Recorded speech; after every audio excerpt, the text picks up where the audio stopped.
Yay. Awesome. So welcome to our team call. Super excited. So today, I've just got notes on my phone. Hold on 2 secs.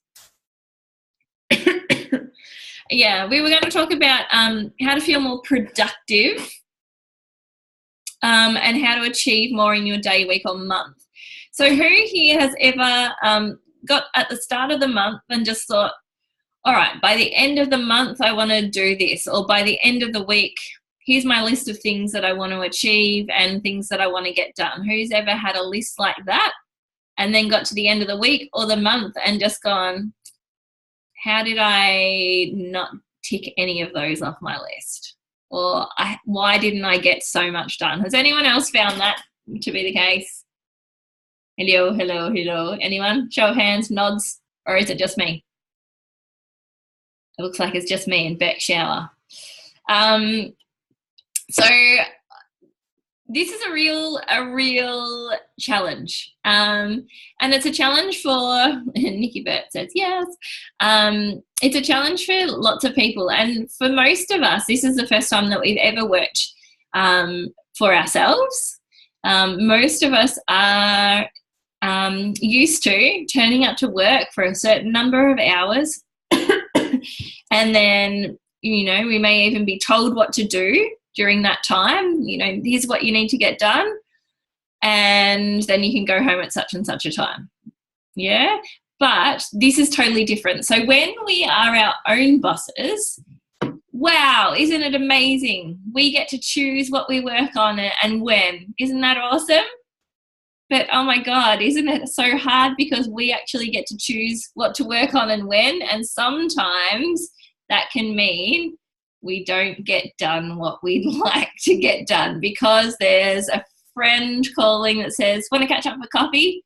Or there's a pile of washing sitting on the floor that you're just like, yeah, I really just need to put that in the machine.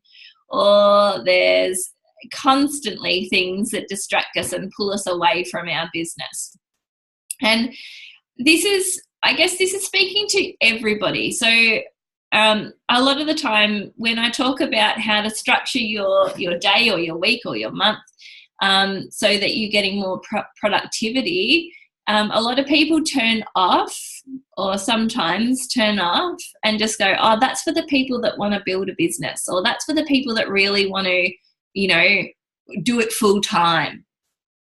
But it's actually not. It's for all of us. So at some point, on some level, you guys want to build this. You guys want to share it beyond just, you know, helping a couple of people get started with their oils and that's it. You guys want to help more people. You see the vision in what these oils are, how they can support so many people in so many different ways. And you want to not just keep that to yourself. You want to share that, which is awesome. So it doesn't matter if you work full-time, if you work part-time, or if this is your full-time gig, because we all struggle in various ways with being pulled in many directions, especially as mums. Like I think, I'm not sure of everybody's situation here, but I think everybody's most of us here are mums, so that's a really demanding thing to have on the plate. So I want to give you some tips on how you can, just pull up my notes, how you can sort of structure things so that you feel really good about what you're getting done and what you're getting done consistently throughout the month, rather than just not very much, and then at the end of the month you're just like, oh crap, I'm kind of nowhere near my goal.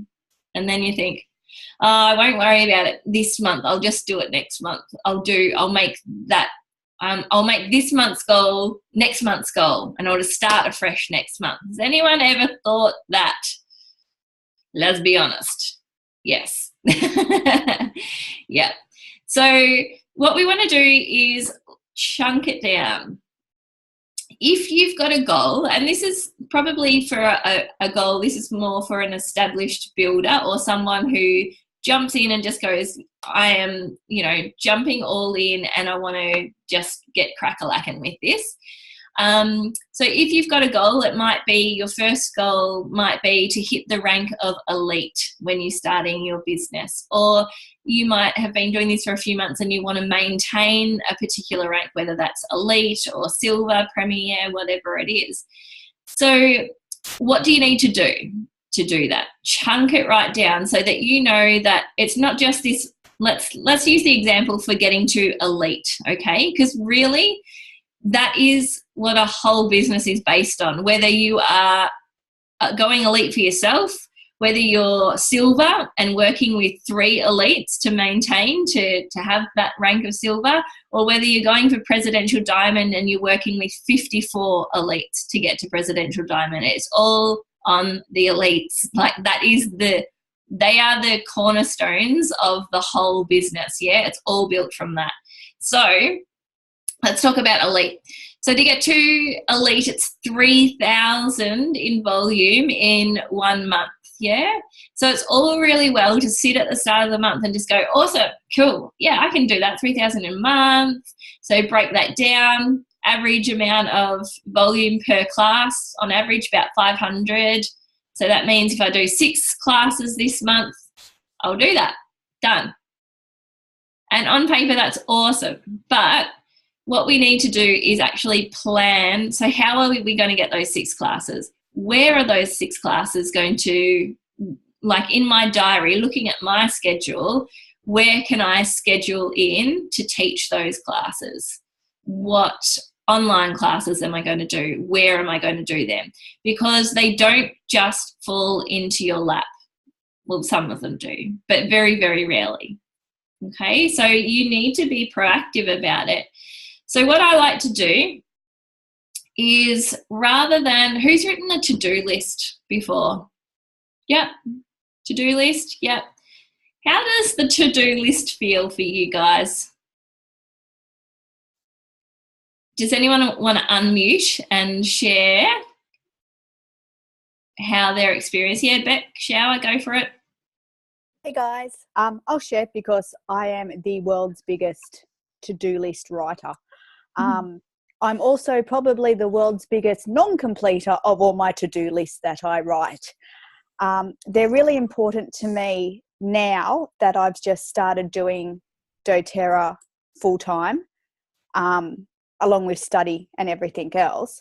But I followed Carla's lead and I grabbed a passion planner, which I now religiously, well, when I say religiously, the last 3 weeks since I've only started that one, planning out my month and then breaking it down into my weeks.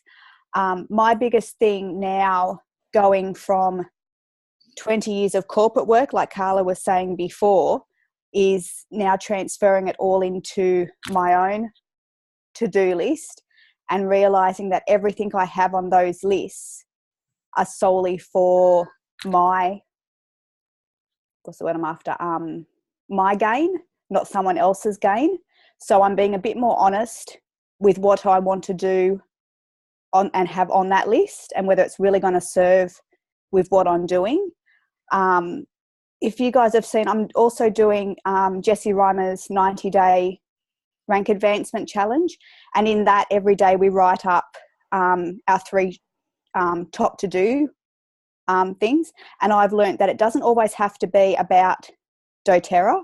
It's just as important about myself and my family, and I took that also from Carla with the passion planner on each to-do list of what pretty much my 3 things are. So there's my non-negotiables with my family, my non-negotiables with doTERRA, and my non-negotiables for me as well. So yeah. Beautiful. Thank you so much for sharing. Oh, and you're welcome.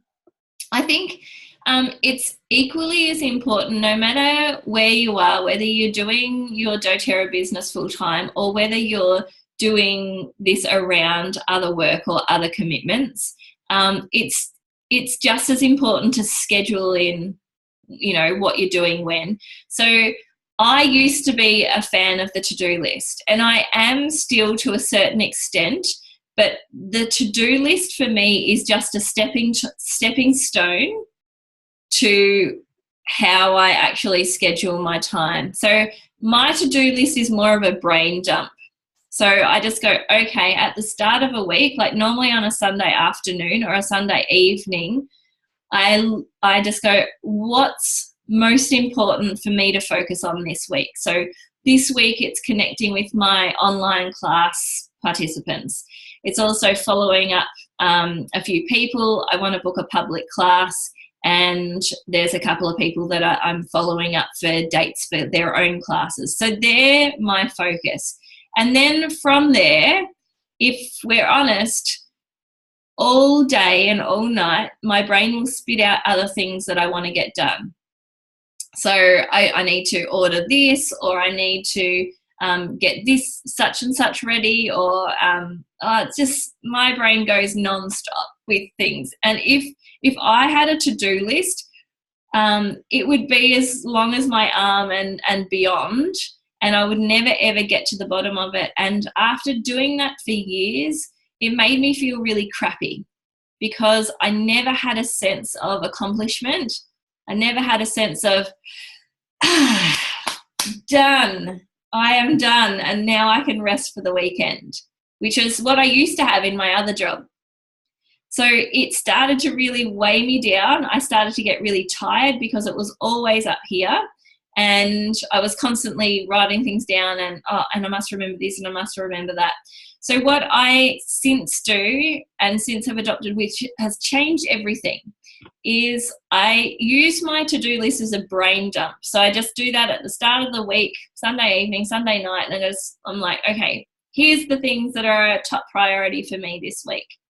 And then I grab my planner, whatever works for you. I love my passion planner.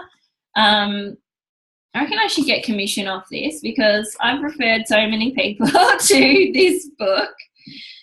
All right, so I like to color code everything. You can see it's a week to a page, so I can see the full page, and then I highlight what's going where. Okay, so in my week, I will schedule out and block out the things that are my commitments.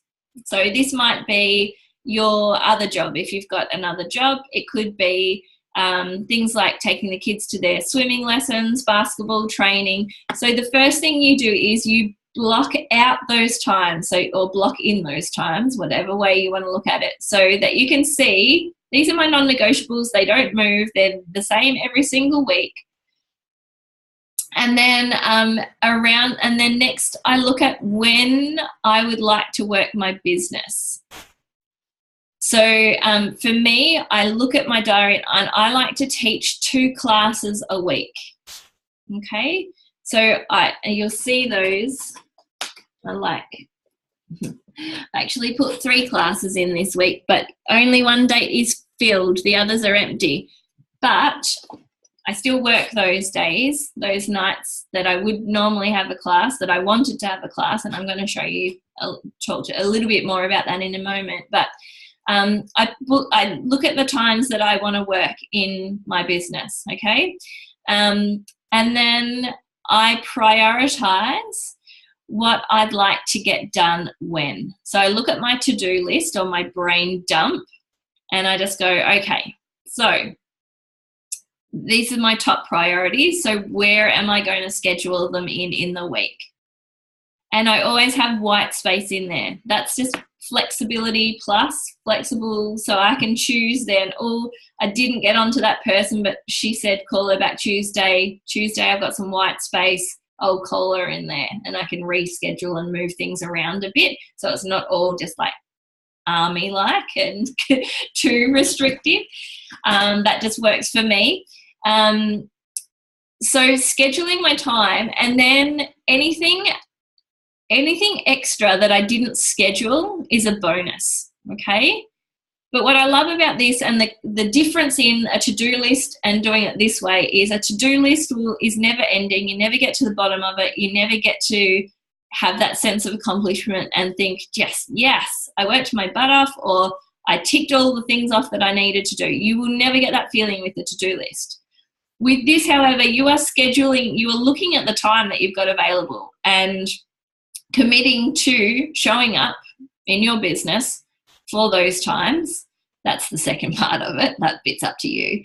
And then doing what you've said that you'll get done in those times. Because then at the end of the week, if you've committed to what you said that you're going to commit to and when, at Friday evening or, come the next Sunday, you can look back at the week and just go, nailed it, did it. I'm amazing. And that's how I got to feel so much better about what I was doing. So Beck Collins, I know you're probably sick of hearing me talk about this, but I always say it to Beck, marry the process and divorce the outcome. And so to me that shut up about it, she says. But to me it's all about committing to the daily action or the weekly action, whatever your time is, but committing to the actual process of it, separating yourself from the result of it and celebrating the action that you're taking. Does anyone want to share if they've ever done that before, or any kind of thoughts around just what I've suggested rather than doing the standard to-do list? Does anyone want to share? Emily, Nikki, Kylie, Jess, Kelly, Alex? Unmute yourselves and you can share if you like.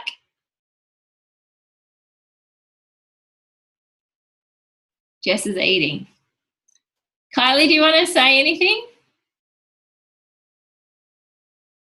Just unmute yourself, love.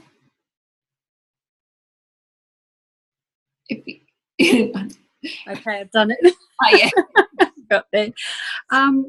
It makes sense, like with what you said about the to-do list, because as far as I can see as well, it would be never ending. Yeah. And it's have you ever tried anything like scheduling time and just going, okay, at this time I'm going to do this? Or yeah, I try, but yeah, I'm a bit hopeless at that. Okay, so here's tip number 2. Has anyone read the book Eat the Frog? No. Okay, so I highly recommend it. It's about Eat the Frog. So if we woke up first thing in the morning and we did the thing that we least wanted to do, the thing that we would put off doing because it was not the most enjoyable thing, like eating a frog.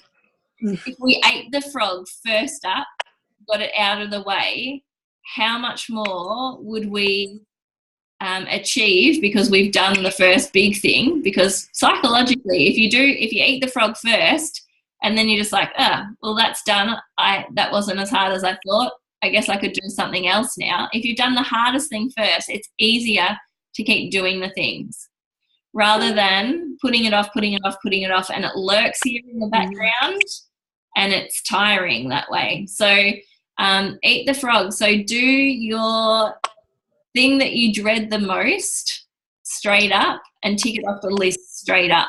So if there's a person that you're particularly not looking forward to calling or reaching out to, do it straight up. And I was talking to Alex earlier on the weekend about Mel Robbins' 5-second rule. Has anyone seen that or read that book, The 5-Second Rule? No? Okay. Do yourselves a favour. I might even share, Alex, actually, would you mind after this call, would you mind jumping back in our Essential Circle tribe and sharing the link that I shared with you to the 5-second rule? That would be amazing.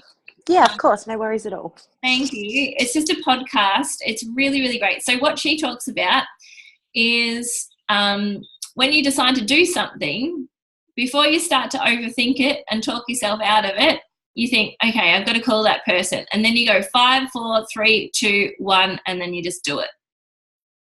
Similar to Eat the Frog. Because then she actually said that there's like a psychological, I don't know, she had some name for it, but something that happens in your brain after 5 seconds, like it's been studied, that's when all the doubts flood in, that's when all the, oh no, you shouldn't do it now, and excuses, and, it becomes complicated. She turned her life around. They were about to lose their house. She was about to lose her marriage. And she turned her whole life around by simply adopting the 5, 4, 3, 2, 1 method. You know, the alarm would go off. And in her head, she's just like, I really don't want to get out of bed. 5, 4, 3, 2, 1. And up she was out of bed, you know, rather than hitting snooze, or rather than just, I don't want to get out of bed, and, you know. So that's something that's really, really good to adopt as well. So does anyone have any questions about that?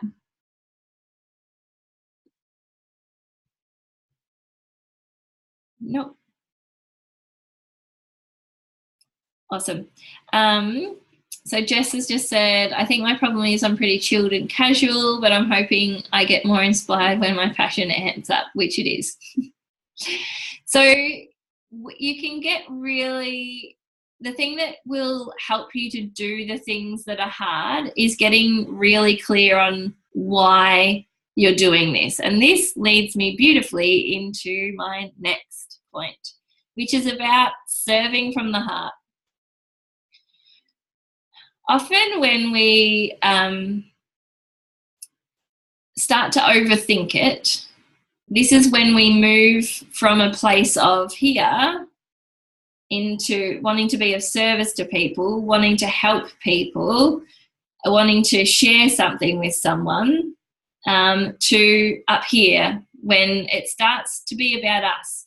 Because when you sit in hesitation, or when you hold back or doubt, the little thoughts that come into your mind are normally things like, how will that person take it? I don't want to come across as weird or pushy. Has anyone ever thought that before? Yeah. Like, what if they don't like it? Give me some stuff. Throw some stuff in the comments. What are you guys thinking? Or hit unmute and share with me. Anyone want to share? What are some of those thoughts that pop into your mind that stop you or that hold you back momentarily or for more than a moment? So for me, sometimes it's just like, oh, but I don't want to bother them if they're going to be busy at work right now, or I don't want to bother them, or what if they think that it's just, yeah, who was going to say something? Sorry. Okay, here we go. Yeah, sorry, Carla. I did a class today for my best friend, and I've been hassling her to do a class. She's been busy, and she doesn't have much money. Yep. So the whole time I'm like, I felt rude. I've been pushy and hassling, but after going to that training down in Melbourne, yeah, I've got a bit more confidence about I'm with the right company and I have more passion for it. So I was there today and it was fun, but I still find that I'm trying to convince the people in the class that, you know, this is different from network marketing and all that sort of stuff. That's an issue that I've got. But the passion was there today with my friend, and she enrolled, and I'm super excited to just talk oils with her. So I think the more classes I do, the more comfortable I'll get at that. Yeah. Yeah. Awesome. That's so good. Awesome. So reading the other comments too, like people think you're weird or pushy, being pushy, annoying, too pushy, nagging, too pushy. The word pushy comes up a lot. Okay, so in the comments, I'd love for you to share with me, or perhaps actually, Naomi, lovely, are you in a position where you can unmute? I randomly picked you. You're so lucky. Do you know how to do that, love? All right. While you work that out, I'm going to go to... Oh, yes, you are. Hey, yes. Hi. How are you? Good. Oh, that's good. It. I'd put you in my pocket and I couldn't turn it all back on. wondering why it was so warm and cozy down there. So you were one of the ones that said too pushy. So I'm just curious, what does pushy look like to you? I think more around not wanting to come across as another Tupperware salesperson, or I've sold Tupperware too before, so the mentality is different, and not wanting, people to think that you're just trying to sell them something all the time, really. Yep, for sure. All right, that's good to know. So what have you been doing that could be possibly conceived as that? Good question. Like, what is the action that you think would give someone that impression? I think it's really more just that internalizing that uncomfortableness of starting that conversation, really, Carla. I think, you've got to start somewhere. You've got to have that conversation with someone. Start that with your intention that you're wanting to help them with your product. That you've got something that's great, but not wanting to come across as you're trying to say, hey, you have to buy this, or I think starting the conversation more so. Yep. Cool. Thank you. Thanks so much for sharing. So a lot of the time when it comes up all the time, pushy, and it's our biggest fear. We don't want to come across as pushy, but when I try and ask people, often they're just like, oh, I really just don't want to be pushy, and then they're like, I ask them what is pushy, what does that look like, and quite often they're quite unclear about what that is, what that looks like, what action is that. So sometimes it can be almost like this thing of network marketing or direct sales, that people just attach direct sales and network marketing with pushy.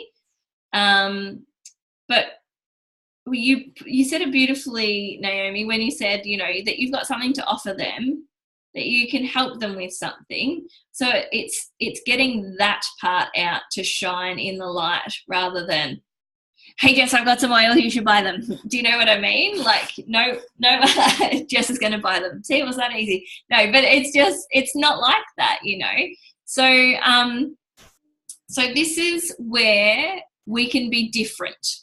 We can lead from the heart, and whenever I'm talking to somebody, I always take a moment before I call them or before I message them, and I think, why do they need doTERRA in their life? What is it? Is it a particular oil that will help them with a particular thing? And this is such a beautiful thing, like, no offense to Tupperware Naomi. But like the oils, let's be honest, there's not many people in your life who wouldn't get sick at times, who wouldn't suffer with head tension, who wouldn't, have trouble getting to sleep.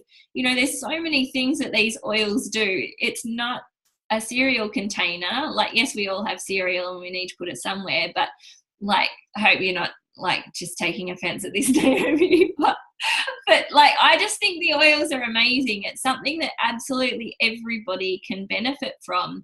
So when I think about it, but all in different ways. So when I think about it, I'm like, okay, my friend Eliza, she's a mum, she's got a young child. How could these oils help her?